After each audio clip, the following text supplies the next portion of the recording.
Hello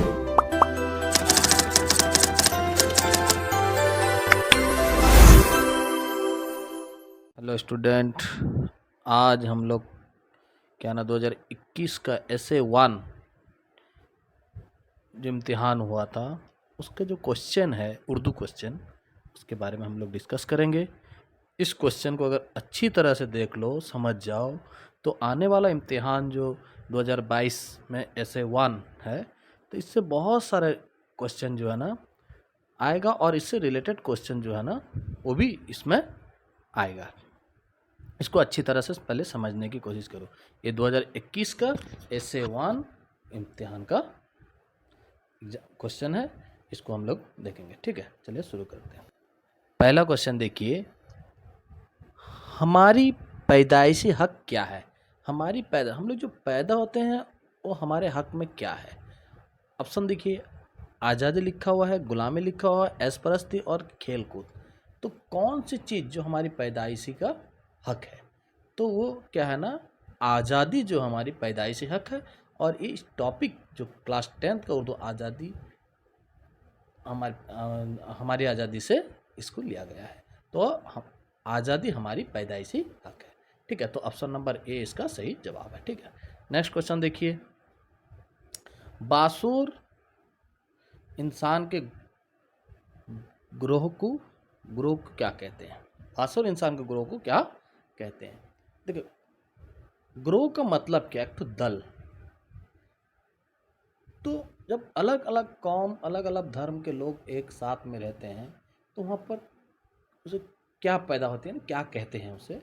तो देखिए option देखिए, शहर, समाज, मुल्क, जमात। क्या पैदा हो जाती है वहाँ पर ना? वहाँ पर क्या है ना, एक समाज पैदा हो जाती है, समाजी बिरादरी पैदा हो जाती है। तो जो कि ऑप्शन नंबर बी इसका सही जवाब है, समाज। ठीक है, नेक्स्ट क्वेश्चन देखिए, फूट डालो हुकूमत करो, फूट डालो हुकूमत करो, ये साताराना पॉलिसी किसकी थी? फूट डालो हुकूमत करो, ये साताराना पॉलिसी किसकी थी? न अंग्रेज़ों की, न अरबों की, न मुगलों की, न सिखों की। तो इसमें किसकी है ना? फूट डालो हुकूमत करो, ये अंग्रेज़ों की पॉलिसी थी। तो उनको पता था, अगर जब तक हिंदुस्तान में अगर हुकूमत करना है तो हिंदुस्तान में हिंदू और मुस्लिम दो कौम को उनके अंदर में फूट डालना होगा, वरना तो मुश्किल है हुकूमत करना। इसी वजह से अंग्रेज़ों का ये साताराना पॉलिसी था कि फूट डालो और हुकूमत करो। तो ये अंग्रेज़ों की है। तो option number A. Ashfaq Ullah Khan कौन थे? अशफाक उल्लाह खान कौन थे ना? अशफाक उल्लाह खान जो थे एक आज़ादी सिपाही थे। हिंदुस्तान जो बहादुर ना, आज़ाद हिंदुस्तान के एक सिपाही थे। तो यहाँ पर देखिए ऑप्शन नंबर ए में सिपाही थे, बी में बहादुर थे, 3 में बादशाह थे, डी में गुलाम थे। तो इसमें ऑप्शन नंबर ए जो है ना, सिपाही, सही आंसर होगा।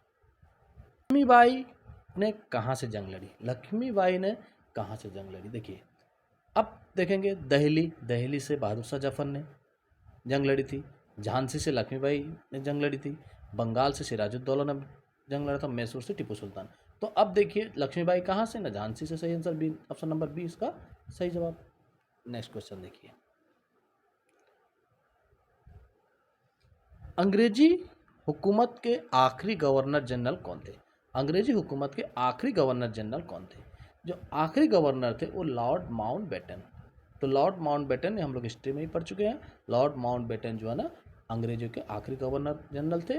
देखिए ऑप्शन नंबर ए इसका सही जवाब है। ठीक है, नेक्स्ट क्वेश्चन देखिए, किसकी क़यादत में सत्याग्रह तहरीक चली? देखिए, किसकी सत्याग्रह? भारत छोड़ो आंदोलन, आईन अमान्य आंदोलन, ये सब जो है ना महात्मा गांधी की क़यादत में, महात्मा गांधी के लीडरशिप में ये सब चली थी, जिसकी वजह से महात्मा गांधी इसका सही जवाब होगा। तो अब देखेंगे महात्मा गांधी कौन सा ऑप्शन में लिखा है। ए में देखिए टीपू सुल्तान, बी में देखिए महारानी लक्ष्मीबाई, सी में देखिए गांधी जी की। तो अब डी में है बहादुर शाह जफर। तो ऑप्शन नंबर सी इसका सही जवाब है। ठीक है, नेक्स्ट क्वेश्चन देखते हैं। क्वेश्चन नंबर 8 देखिए, हमारा मुल्क कब जश्न आज़ादी मनाता है? देखिए, हमारा मुल्क कब जश्न आज़ादी मनाता है ये सबको पता है। तो हमारा मुल्क जो है ना 15 अगस्त जो 1947 में आज़ाद हुआ था, और उस दिन वो जश्न आज़ादी मनाता है। लेकिन जब अंग्रेज गए हिंदुस्तान से, जब गए तो उन्होंने हिंदुस्तान को दो कौम में बांट दिया, एक बना पाकिस्तान, दूसरा बना हिंदुस्तान, जो कि पाकिस्तान 14 अगस्त को अपना यौम आज़ादी मनाता है, जबकि हिंदुस्तान 15 अगस्त को यौम आज़ादी मनाता है। देखिए 26 जनवरी हम लोग का, देखिए जिसे कहते हैं गणतंत्र दिवस, यौम जमहूरिया, और बाकी 5 सितंबर जो होता है टीचर्स डे मनाते हैं जैसे, तो ये अलग सबका तारीख का। हम लोग का क्वेश्चन जो है, हमारा मुल्क जश्न आज़ादी कब मनाता है ना, 15 अगस्त को। नेक्स्ट क्वेश्चन देखिए, हिंदुस्तान से अरबों के असल ताल्लुकात किस सदी के आखिर में शुरू हुआ था? तो हिंदुस्तान से अरबों के असल ताल्लुकात किस सदी से आखिर में शुरू हुए थे? तो देखिए हिंदुस्तान में अरबों का असल ताल्लुक जो है ना 10वीं सदी जो है ना 10वीं सदी से हिंदुस्तान में अरबों का ताल्लुक जो हम लोग का शुरू हुआ था। तो ऑप्शन नंबर देखिए ए में देखिए 8वीं लिखा, बी में 9वीं, और 10 जो है ना सी में लिखा हुआ है, तो ऑप्शन नंबर सी इसका सही जवाब होगा। ठीक है, नेक्स्ट क्वेश्चन देखिए, जमूद का माने क्या है? जमूद का माने क्या है? देखिए जमूद का माने शराब, न ठहराव, न दुरुस्त, न दशमन।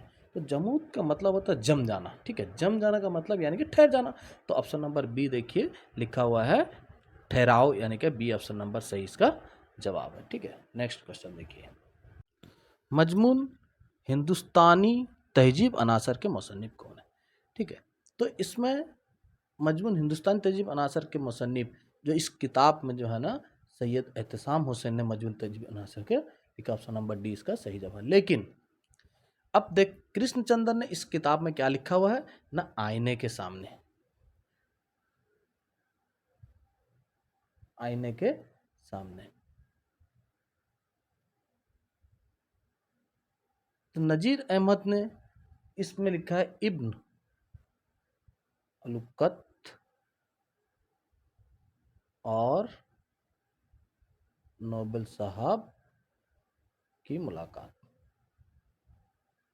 ठीक है, तो अकरम जावेद ने क्या लिखा हुआ है ना, एक अहद ओ फा। तो अब सैयद एहतसाम हुसैन ने हिंदुस्तान तहजीब अनासर, तो इस तरह से करके पढ़ने से तो आसानी हो जाती है। नेक्स्ट क्वेश्चन जब भी आता है तो हम लोग के लिए क्या ना बिल्कुल पूरा आसान हो जाएगा, कौन से मुसन्निफ ने क्या लिखा हुआ है। ठीक है, तो नेक्स्ट क्वेश्चन देखेंगे, आर्यों की जवान क्या थी? आर्यों की जवान क्या थी? आर्यों की जवान क्या थी? देखिए ऑप्शन नंबर ए में लिखा है अरबी, बी में लिखा है फारसी, सी में लिखा है हिंदी, और डी में लिखा है संस्कृत।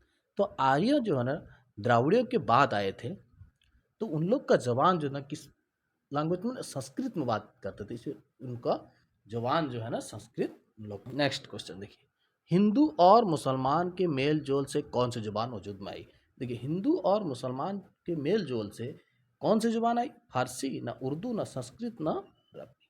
तो हिंदू और मुसलमान के मेल जोल से क्या ना उर्दू जबान क्या है ना वजूद में आई, जो कि ऑप्शन नंबर बी इसका सही जवाब।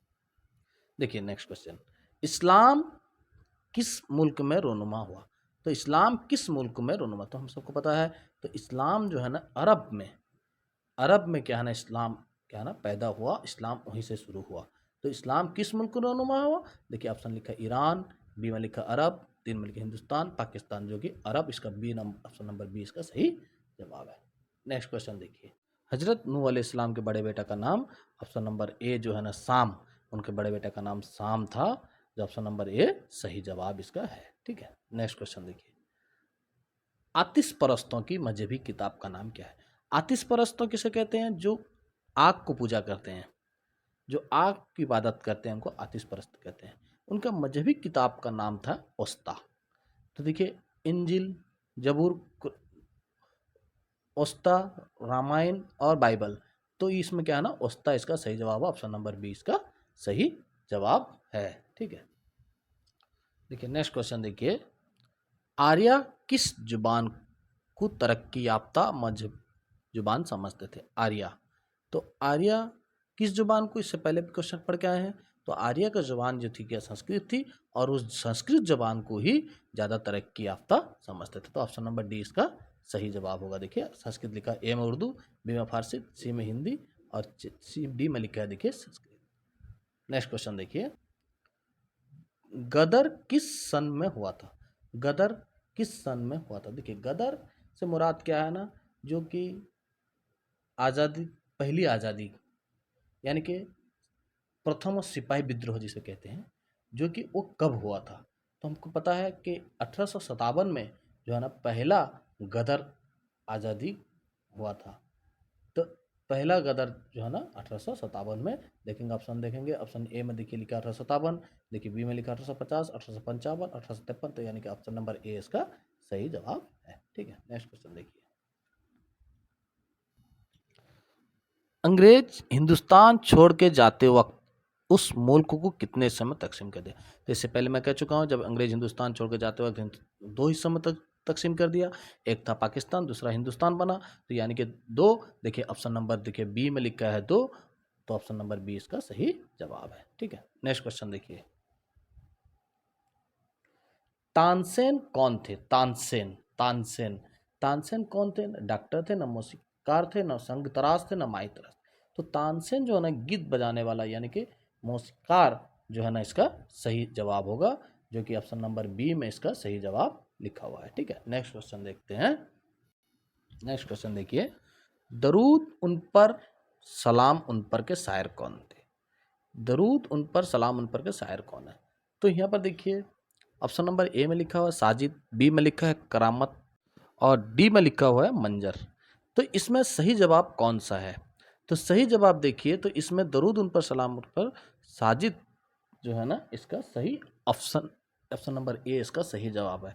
लेकिन इसको हम लोग क्या है ना, अब देखेंगे करामत अली करामत ने क्या लिखा हुआ है इस किताब में। तो वो इस किताब में क्या लिखे है ना, अमल बेसूद। ठीक है, हाफिज ने क्या लिखा हुआ है ना, हाफिज ने रॉल किला लिखा है, और मंजर ने इस किताब में गजल लिखा हुआ है। तो इस तरह, तो अब साजिद जो है ना दरूद उन पर सलाम उन पर लिखा हुआ है। ठीक है, नेक्स्ट क्वेश्चन देखते हैं, अबू जहल के हाथों में संग्रेज ने क्या पढ़ने लगे? तो अबू जहल के हाथों में संग्रेज ने, संग का मतलब होता है पत्थर ने, हाथों में अबू जहल के हाथों में पत्थर ने क्या पढ़ने लगे? देखिए ऑप्शन नंबर ये देखिए, कुरान पाक, कलमत तैयबा, दरूद शरीफ, और नात मुक़द्दस क्या पढ़ने लगे ना? पहला कलमा जो है ना कलमा तैयबा, यानी कि ला इलाहा इल्लल्लाह मुहम्मदुर रसूलुल्लाह, कलमा तैयबा पढ़ने लगे। ठीक है, नेक्स्ट क्वेश्चन देखते हैं, जिंदगी है या कोई तूफान है, हम तो इस जीने के हाथ मर चले, ये शेर किसका है? देखिए इसके आखिर में देखिए लिखा हुआ है चले, इसके आखिर में लिखा हुआ है चले। तो चले इस किताब में जो है ना दर्द की गजल से लिया गया है, दर्द, यानी कि ऑप्शन नंबर बी इसका सही जवाब होगा। ठीक है, नेक्स्ट क्वेश्चन देखते हैं। नेक्स्ट क्वेश्चन देखिए, समा की मानन हम इस बज्म में चश्म नम आए थे दामन तर चले। तो इस शेर में शायर ने खुद को किससे मिस बताया है?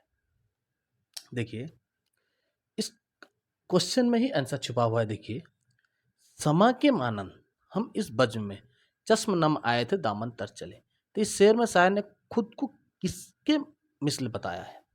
अब देखिए ऑप्शन नंबर ए बज्म,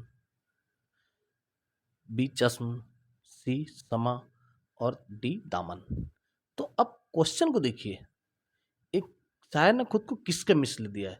तो यानी कि शायर ने, अब देखिए क्वेश्चन में देखिए, समा के मानन, समा के मानन यानी कि जिस तरह समा यानी कि मोमबत्ती चलता है समा, देखिए समा के मानन हम इस बन, तो अब इसमें जो है ना समा, समा से मुराद क्या है ना, मोमबत्ती। जिस तरह समा जलती है और आंसू बहाती रहती है, यानी कि वो समा जलती है और पिघलती रहती है, इस तरह हम लोग भी क्या है ना इस दुनिया में आए आंसू बहाते रहते हैं, और एक दिन क्या है ना चला जाना है। तो उसी तरह, तो ये समा से क्या है ना, इसको किसके साथ मिसले बताया है ना, समा से मिसले बताया। तो यहाँ पर ऑप्शन नंबर सी जो है इसका सही जवाब होगा। ठीक है, नेक्स्ट क्वेश्चन देखते हैं, तिब्बत यदा लिए यद बैजा लिए हुए, इस मिसरे में लब तिब्बत यदा किस निस्बत तरफ है, किसकी निस्बत की तरफ है? देखिए अगर गौर करें तो तिब्बत यदा एक सूरा है, तिब्बत यदा अबू लहब।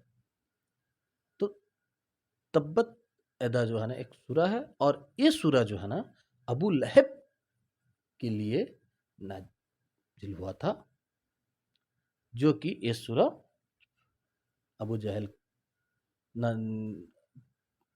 ये सूरा जो है ना क्या ना अबू लहब के लिए नाजिल हुआ था, जिसकी वजह से तिब्बत यदा। तो अबू लहब यहाँ पर सही ऑप्शन होगा। तो और ऑप्शन नंबर बी में देखिए अबू लहब इसका सही जवाब है। ठीक है, तो बस आज सिर्फ 25 क्वेश्चन को हम लोग डिस्कस किए, और ये 25 क्वेश्चन को क्या है ना अगर अच्छी तरह से देख लो, अगर अच्छी तरह से समझ जाओ, और अगर अच्छी तरह समझ में आए, तो इम्तिहान में नेक्स्ट जो है ना क्वेश्चन जो है ना मैं, अगर वीडियो अगर अच्छा लगा हो, तो अगर कोई चीज़ का डाउट अगर हो, तो इसको क्या है ना अच्छी तरह से देख लेने के बाद फिर इसमें अगर कोई डाउट हो तो कमेंट करके लिखना, और चैनल को अगर अच्छा लगा तो सब्सक्राइब जरूर करना।